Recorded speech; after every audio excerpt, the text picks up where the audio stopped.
बिस्मिल्लाहिर्रहमानिर्रहीम एंड अस्सलाम वालेकुम। Welcome to Azad Jammu Kashmir text book board. This is Hamna Binte Shahzad.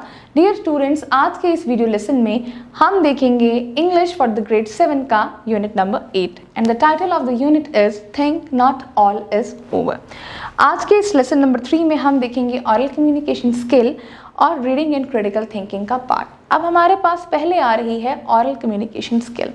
ऑरल communication skill जैसे कि आप बुक के पेज नंबर 64 पे देख सकते हैं, ये कुछ हमारे पास ग्रीटिंग्स क्वेश्चंस हैं जो कि आप एक दूसरे से जब ग्रीट करते हो, मिलते हो तो पूछ सकते हो, जैसे कि हाय, हेलो, अस्सलाम वालेकुम, गुड मॉर्निंग, गुड इवनिंग, यानी कि जो भी उस वक्त टाइम होगा, गुड आफ्टरनून, व्हाट्स अप। ये तो ग्रीट करने के लिए। जब आपने सवाल पूछना है कि आप कैसे हैं तो what's up, how are you, what's going on.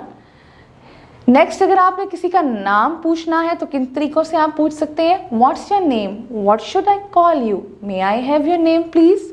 अब आपने पूछना है कि आप कहाँ रहते हैं या आपका ताल्लुक किस शहर से है तो आप क्या क्वेश्चन पूछ सकते हैं, where do you live, where are you from. अब आपने पूछना है कि आप पढ़ते हैं कि स्टडी करते हैं, स्टूडेंट हैं कि वर्कर हैं, तो उसको भी पूछने के क्वेश्चंस हैं, कैसे, डू यू वर्क और study, are you a student और अ वर्कर। नेक्स्ट, अब आप कौन से स्कूल में जाते हैं या आप कहाँ काम करते हैं, ये सवाल अगर आपने पूछने हैं तो which school do you go, where do you work. अब आपने पूछना है कि आपकी उम्र कितनी है, हाउ ओल्ड आर यू या व्हेन वर यू बॉर्न। अगर आप डायरेक्ट पूछोगे ना कि व्हाट्स योर एज तो बड़ा अजीब सा लगता है। सो नेक्स्ट, अगर आपने पूछना है कि आपके कितने बहन भाई हैं या आपकी फैमिली में कौन है तो आप किस तरह क्वेश्चंस पूछ सकते हो, do you have any brother and sister, could you tell me a bit about your family, या how many siblings do you have. Now अब चलते हैं रीडिंग एंड क्रिटिकल थिंकिंग पे। Answer the following question. अब इसमें कुछ questions हैं हमारे पास। What do you mean by the title think not all is over. इसका क्या मतलब था। जब ये कहानी हमने जब ये पोइम पढ़ी थी तो हमने देखा था कि इसका बताने का मकसद ये है कि अभी सब कुछ ख़त्म नहीं हुआ। अगर बुरा वक्त है और अच्छा वक्त नहीं रहा तो बुरा वक्त भी नहीं रहेगा। Explain the poet use of think not as a negative statement to say something positive और फुल ऑफ होप, यानी कि अभी अच्छे दिनों की उम्मीद है। ये पोइट ने किस तरह बताया हम ये भी देखेंगे। Select the items from the poem that explain the idea that every difficult situation has a hopeful aspect. ये पोइम के अंदर हम कुछ सेंटेंसेस को देखेंगे। Choose words from the poem which are symbol of sadness. हम कुछ लफ्ज निकालेंगे पोइम में से। Choose expressions from the poem that show that things will change and God blessing will be showered. तो ये भी हम पोइम से ही निकालेंगे। तो आइए चलते हैं अब आंसर्स की तरफ। जी, अब हमारा फर्स्ट क्वेश्चन था, what do you mean by the title think not all over. The title think not all over means that this is not the end. Good days will come again.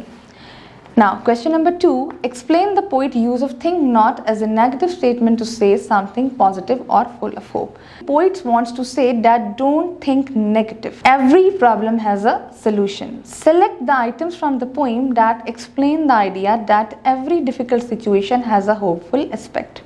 G, the items from the poem that explain the idea that every difficult situation has a hopeful aspects. Think not all is over, God still loves, song and sunshines again return, he will wipe away the every tear. Next, question number 4, choose the words from the poem which are symbols of sadness. Autumn, mourn, cold, waste, dreary. Now, expressions from the poem that show that things will change and God blessings will be showered.